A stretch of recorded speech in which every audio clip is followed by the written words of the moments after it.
escribe Rafael Chirves, se publica en 2007, creo, gana el premio de la crítica ese año, el año siguiente, recuerdo, y Fernando Bobaira, productor de Mod, compra los derechos. Que estábamos desarrollando un proyecto con él antes, ¿no? Estamos desarrollando un proyecto de guión, estábamos ahí atascados y pasaban los meses y no salíamos de ese atasco, y Fernando nos puso encima de la mesa la novela y nos propuso, él veía una serie en esa novela, lo cual nos desconcertó mucho. La primera lectura de esa novela era muy impactante, era muy dura, muy seca, era un retrato muy elaborado de lo que podían ser los arquetipos de un posible género, pero no era una novela de género, y era una novela basada en monólogos en la que los personajes... Monólogos interiores, sí, no había tramas, estaban apuntadas, pero no había tramas de corrupción ni de... Y entonces el de cómo convertir esto en una serie, le pregunté, ¿pero serie? Ni siquiera película. Y dice, no, es que hay mucho material, y efectivamente había mucho material, era mucho material de reflexión, era una reflexión muy, muy profunda sobre lo que justo estaba pasando y no había empezado a pasar, que eran un poco los antecedentes de la crisis, ¿no? Que eso fue una de las cosas que, según avanzamos en el proyecto, más nos entusiasmó, entusiasmar, no porque hubiera una crisis, sino por tener la sensación de estar haciendo algo, escribiendo algo en el momento que se estaba produciendo, ¿no? Entonces había una sensación de oportunidad. Sí, cosas que estaban sucediendo, que salían en el periódico en esos días y que podíamos meter dentro del proyecto. Y que además explicaba muy bien lo que estaba pasando, y nos estaba un poco no reflexionando a todo lo pasado una vez pasada la crisis, sino según se estaba produciendo la crisis, nosotros estábamos viendo en la novela de Chirves y reflexionando sobre los casos de corrupción, justo en el momento que todo eso empezaba a ser, digamos, que de lo que todo el mundo empezaba a hablar, porque tampoco nadie era muy consciente de la que se nos venía encima, ¿no? Entonces Fernando nos ofrece eso, lo analizamos, nos quedamos un poco, claro, la televisión es el imperio de la trama, todo es trama, y entonces ahí no había trama, y sin embargo había unos personajes con unos conflictos de una riqueza que dices, claro, meter esto en una serie es un lujo inmenso, ¿no? Él había hablado con Fernando, había sido los derechos, y él además quería desvincularse del proyecto en ese sentido, no... Y luego en todo el proceso de adaptación, de hecho es la primera adaptación que hacíamos, nunca nos habíamos enfrentado a una adaptación, y entonces hay un juego de respeto hacia lo que tienes, pero tienes que alejarte muchísimo, incluso perderle mucho el respeto al autor, porque si no te bloqueas y dices, soy incapaz de cambiarle una coma o cambiar este sentido. Entonces hay un punto en el que tienes que reescribir tu historia basándote lejanamente en eso, y luego inevitablemente todo lo que estaba en la novela entró, ¿no? Y lo que funcionó muy bien es que el punto de partida era, vamos a conservar todos los personajes porque eran fantásticos, y lo demás es terreno con las cosas que tenía apuntadas, pero era terreno que podíamos explorar. Chirves no quería una novela de género, o sea, lo que él cogió, el mafioso ruso, la chica, el empresario corrupto, todos los arquetipos del género negro, y decidió voluntariamente no hacer una novela de una novela negra, ¿no? Porque eso era la original del propio texto, ¿no? Decía, la violencia viene a través del lenguaje, ¿no?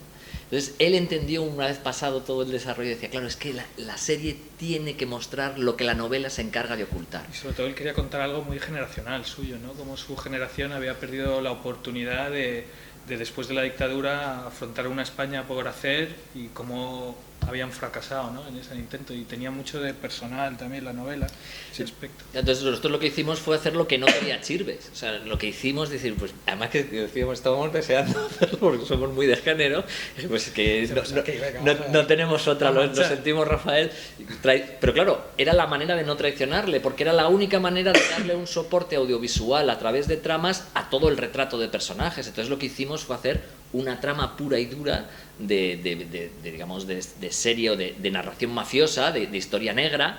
Entonces tramamos una historia de corrupción. La novela además lo cuenta en la siguiente novela, el auge, la subida de Bertomeu es Crematorio, y digamos que la caída es La orilla, que es su segunda novela, que viene un poco al hilo. Pero en Crematorio el personaje de Bertomeu estaba en lo más alto, no le perseguía a nadie, no tenía un acoso, no había unos antagonistas claros que ejercieran un peligro para generar una trama de suspense en ese sentido, ¿no? Entonces lo que tuvimos que hacer es coger la novela con su retrato de personajes y para nosotros era como si fuera nuestro capítulo cero. O sea, tú puedes leerte la novela indistintamente de ver la serie y no te pisa ninguna la una a la otra, ¿no? Sino que son complementarias. Desarrollamos el proyecto con Juan Moreno, como que estaba como productor ejecutivo en MOD, y nos trajo una pila de documentación de casos. Tuvimos acceso a periodistas del país, por ejemplo, a nivel de documentación. Que nos asesoraron. Los propios abogados de MOD también nos echaron una mano a la hora de desarrollar el tema de procedimientos, juzgados, todo eso. Juan Moreno y Alberto, yo nos sentamos allí y con el dossier hicimos... Caso Malaya, caso Gürtel, que estaba empezando a salir. Ahora lo de las libretas, la de libretas que hay en la historia de España es que sea alucinante. O sea, papeles de Bárcenas. No, todo el mundo lleva los papeles de Bárcenas lleva libretas. Nosotros teníamos esos papeles de Bárcenas, estaban en las libretas de Roca, por ejemplo, y de ahí los sacamos. Cogimos elementos de cada una de las tramas de corrupción, hicimos nuestro caso Bertomeu. Entonces, sobre el caso Bertomeu hicimos dos cosas: el peligro de la trama mafiosa que está por descubrirse, que es la trama de los rusos, y a la vez la persecución policial, y cómo todo eso provoca la caída de Bertomeu. Entendimos la estructura en el momento que, como Chirves tenía un capítulo por personaje, la serie establecimos que cada capítulo de la serie fuera un personaje. De hecho, durante parte del desarrollo... Los capítulos se llamaban como los personajes, y eso era un poco la historia de esos personajes y cómo los iba perdiendo. La historia, en principio, la estructuramos con flashback para que estaba la historia de las pérdidas de los personajes, pero también queríamos contar la progresión en los últimos 30 años y el enriquecimiento de este hombre, y en general el enriquecimiento en España por la costa de la corrupción y la burbuja urbanística. Entonces nos servía cada personaje para contar un paso en la historia de auge de Bertomeu, de la corrupción, y al mismo tiempo en presente cómo perdía ese personaje. Al final lo que teníamos, por ejemplo, el capítulo 1 era el hermano, hablábamos en pasado de la relación con el hermano y nos permitía... Es un poco la novela. Exacto, es el punto de partida, la génesis de Bertomeu, cómo en presente lo pierde, porque es la muerte del hermano, cómo los personajes entran en pasado, y vemos, en pasado contábamos el auge, todos los flashbacks son el auge de Bertomeu y el presente es la caída, y esos personajes, como cada personaje entra en la vida en flashback, sale en presente y a la vez cuenta una etapa de la corrupción. Entonces lo que teníamos ahí, el primero era el hermano, el segundo era Collado, que va a articular toda la trama de conflicto, digamos, más policíaco o de traición, el tercero era el Trajan, el ruso, el cuarto era la madre, y todo el tema de Benalda, que en su origen iba a ser el capítulo de Bruar, ese personaje que desapareció, el último cambio antes de dar los guiones definitivos. El quinto era Llorens, que nos permitía contar toda la corrupción política. Era el asesor de urbanismo. Y además desde el primer momento lo imaginamos en un yate, ¿no? Como ilustraba muy bien toda esa trama en flashback, personajes aislados en medio del océano, y cómo todo lo que va a pasar en las vidas de tanta gente se habla entre 4 personas en un yate y deciden sobre todo lo que va a pasar, ¿no? El sexto era la hija, que era un personaje que era nuestro Michael Corleone. El séptimo era la amante, la mujer, el personaje de Mónica, y el octavo no tiene flashback porque es Rubén, ¿no? Y es el final de Rubén, y es como él en el último capítulo acaba solo. Todo es un camino de pérdidas, todos esos personajes que se presentan a lo largo de los 8 capítulos los va perdiendo para acabar solo frente a la muerte en el octavo. Y toda esa iconografía, lo bueno es que no nos habríamos atrevido, yo creo, si no hubiéramos tenido el retrato de Chirves, porque tienden al cliché. Es decir, podíamos tender al cliché, pero como nuestro retrato en Chirves era tan rico, tan fino, teníamos la garantía de que no íbamos a caer en el cliché, ¿no? Eso, el apoyo de la novela en ese sentido fue total. Ahora que hablamos de los diálogos, quiero hablar y mencionar, y que me gustaría que saliera antes, de Laura Sarmiento Pallarés, que dialogó. Nosotros escribimos el tratamiento de los 8, Alberto y yo dialogamos 4, y Laura dialogó los otros 4, hizo un trabajo magnífico, y muchos de los aforismos y muchas de las frases son de Chirves y otros no, algunas frases estupendas son de Laura, y bueno, y nosotros intentamos contagiarnos del discurso. Son las dos cosas, estaba mucho en la novela de Bertomeu, claro, tenías frases que eran martillos. Y las que se quedaron en el tintero, que fue una lástima, ¿no? Y que claro, huían un poco de esa especie de cutrerío, a lo mejor que te puedes esperar frente a algo así, pero que no podías dejar la ocasión de ponerlas. Porque, estaban ahí, eran maravillosas. Y claro, al tener al personaje de que hemos hablado, Bertomeu, ¿no? Con esta especie un poco de... que es un arquitecto, que te permite tener un poco ese nivel, a lo mejor un poquito más para poder... Y luego también una ocasión para decir esas frases, ¿no? O sea, Yo creo que... Es que, sobre todo, es lo que decíamos, también la tradición de las series americanas que nos gustan, donde esos personajes, siempre con el equilibrio... Pero muy seco, muy mínimo también. Y sobre todo con el equilibrio de no pasarnos y que no te genere la distancia de decir, no me creo nada.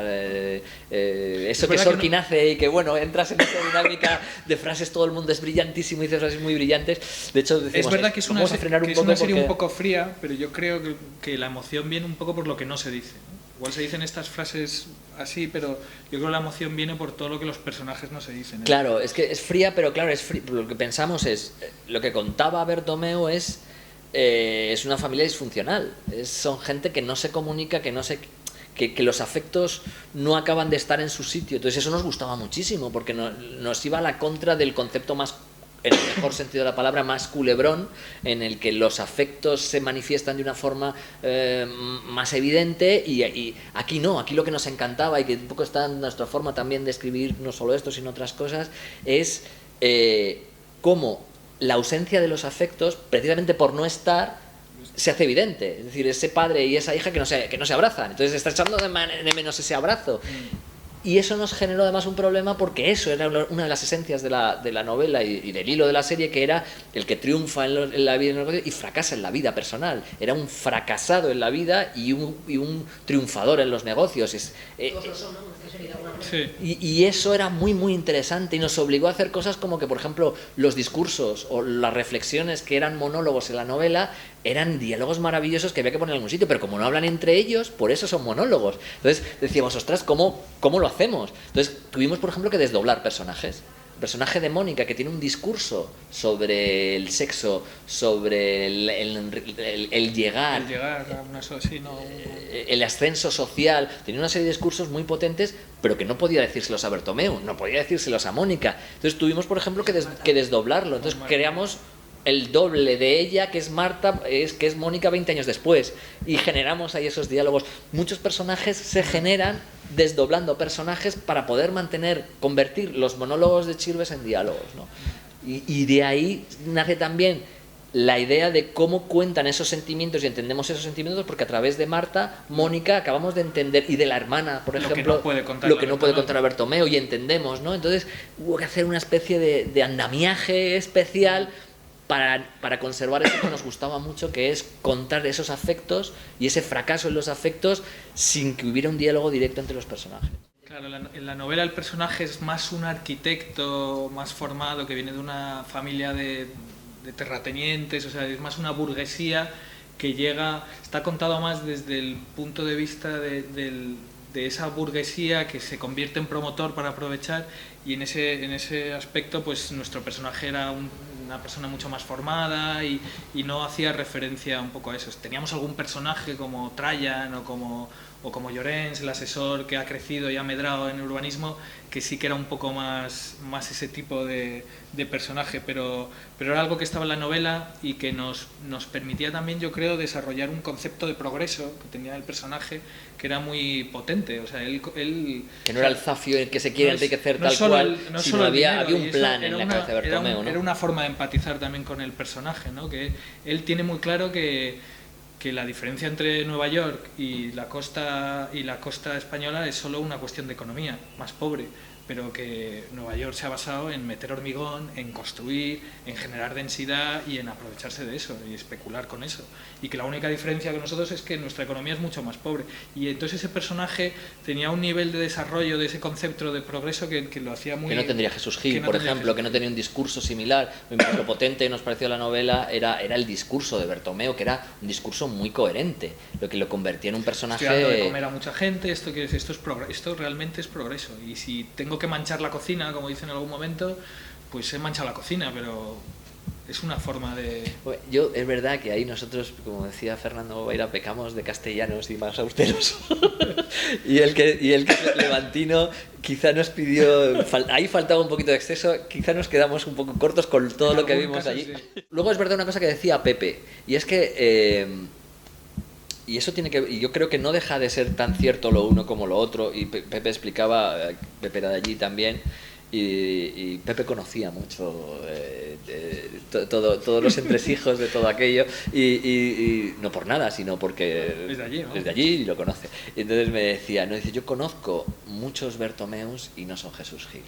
Quiero decir, también Jesús Gil, El Pocero, todos estos... casos más llamativos también, porque precisamente en ellos estaba el hecho de darse esa relevancia pública, que no querían la portada del periódico, estaban por debajo y se lo estaban llevando crudo con otro nivel de... Y además, ¿cómo es eso que aparece en la canción de Bunbury? El que mejor sale en la foto es el más sospechoso de los invitados. Es un poco eso, ¿no? Y el que mejor sale en la foto es el más sospechoso de los invitados. Y tiene y es verdad que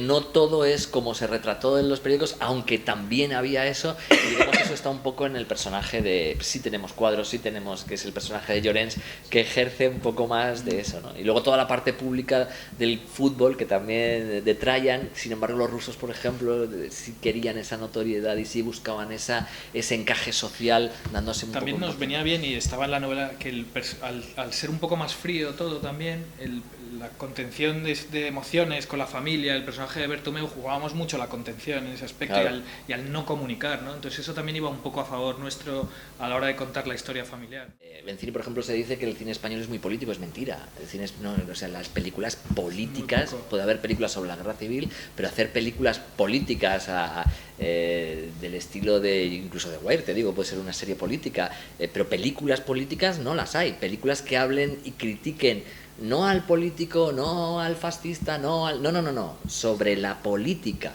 no hay, no tenemos un cine tenemos una tradición tampoco de cine político.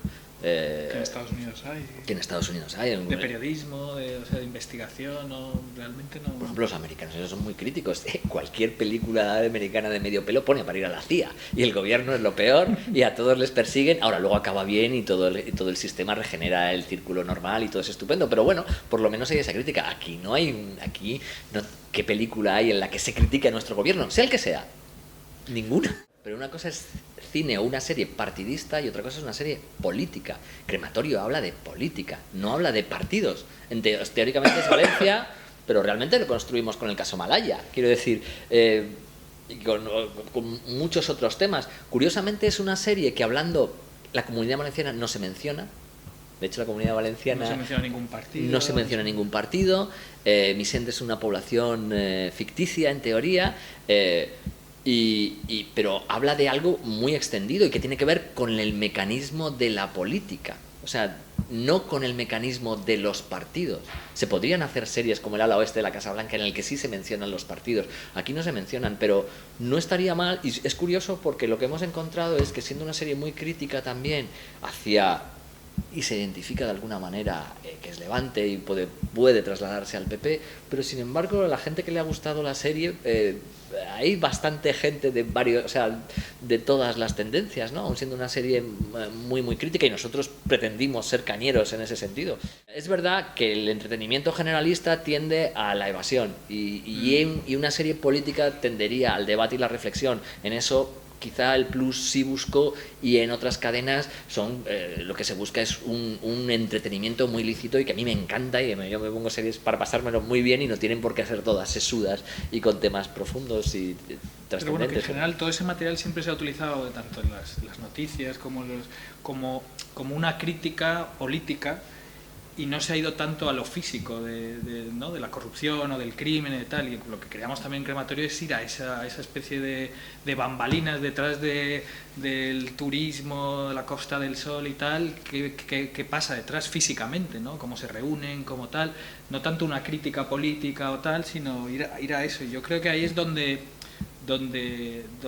podemos ganar un poco ese terreno sin perder espectadores, ¿no? En el momento que escribo la novela no había pasado todo lo que había pasado. En el momento que hacemos la serie tampoco, y todos los movimientos sociales que aparecen a partir justo de ese momento, 15M, todos los indignados de este país, recogen un poco también ese final, ¿no? De alguna manera, Cubels es ese indignado de sal de mi casa, cabrón. O sea, hay algo de contestación que creo que nos hemos quedado también cortos y que debería ir a más. pero tenemos la gente manifestándose en la puerta de Bertomeu y tenemos ese tipo que finalmente se toma la justicia por su mano y que un poco anticipa de alguna manera algo que todavía no me había pasado, que es ese momento de reacción y que cierra a su vez una etapa. Cosa que no acaba de ser todo cierto porque la etapa no se acaba de cerrar, pero bueno, de alguna manera está en la narración de las cosas, ¿no? De lo que nos está pasando, o lo que nos ha pasado. Pues sí, pero, o sea, desde el principio iba a dirigir la serie Jorge, se planteó como un proyecto que íbamos a escribir los dos, tú lo ibas a dirigir. Y dijimos los 8, hay que decirlo, con Óscar Santos, que hizo la segunda unidad y rodó un tercio de las tramas de la serie, con Alberto en esa segunda unidad. Claro, yo estaba más en la producción y estaba un poco siguiendo la continuidad de la historia, en la producción y más con la segunda unidad para mantener un poco la unidad de todo el proceso. Y la verdad que como proceso está muy, o sea, quiero decir, escribimos juntos y nos desdoblamos. Yo también hacía un poco el trabajo, pues eso, de ver qué localizaciones, con los departamentos de arte, o sea, tener un poco y poder asegurar la continuidad en la historia. Al nivel de libertad creativa, totalmente. Y además buscado. Se quiere hacer lo que no se hace en las otras cadenas, lo cual fue un regalazo. O sea, es un lujo, vamos. No digo que las otras cadenas no se pueda hacer, pero es que Canal Plus realmente buscaba eso, ¿no? Y se nos pidió eso, ya empezando por el formato, ¿no? De 50 minutos. Que en este país somos los únicos que hacemos series de 70. Y todo localizaciones naturales, o sea, realmente buscar también esa realidad, que queríamos retratar la costa y todo eso, a ese nivel hubo libertad total. Era lo contrario a buscar una serie destinada a un público generalista en el amplio sentido de la palabra, es decir, estábamos buscando el público, o sea, estábamos en un canal que tenía el público de lo que queríamos hacer, o sea, no teníamos que hacer una serie para buscar un público mayoritario desde señoras de tanto a los niños, los abuelos, o sea, realmente era una serie destinada a un público que consume las series que nos gustan. Pero bueno, lo que es verdad es que todo se está moviendo, todas las piezas se están moviendo, se están cambiando las formas de rodar. Por ejemplo, lo veo a nivel de guiones. Yo empecé escribiendo al salir de clase en el 91. No, el 91, perdón, el 99. Y desde entonces, por ejemplo, todo lo que es nuestro gremio de guionistas, pues ha crecido, ha mejorado, ha aprendido. Hace relativamente poco los guionistas no vivían de su trabajo. Eso es así, entonces, pero eso va evolucionando y cada vez, precisamente porque los guionistas van teniendo más peso dentro de la profesión, vemos también ahí un avance importante, ¿no? Incluso que decíamos que los propios guionistas son los que llevan los controles de las series, ¿no? Entonces todo eso va evolucionando, claro. Estamos con una serie para afuera, intentando colocarla fuera ahora mismo. Bueno, estamos ahí, pero es que cuando quien vea esto emitido probablemente ya salió o no salió, porque los proyectos salen y caen muy rápido también, y bueno, siempre planteamos cosas y intentamos tener cosas encima de la mesa. Una película ahora mismo, dos largometrajes también, intentando moverlos, y bueno, pues ahí andamos.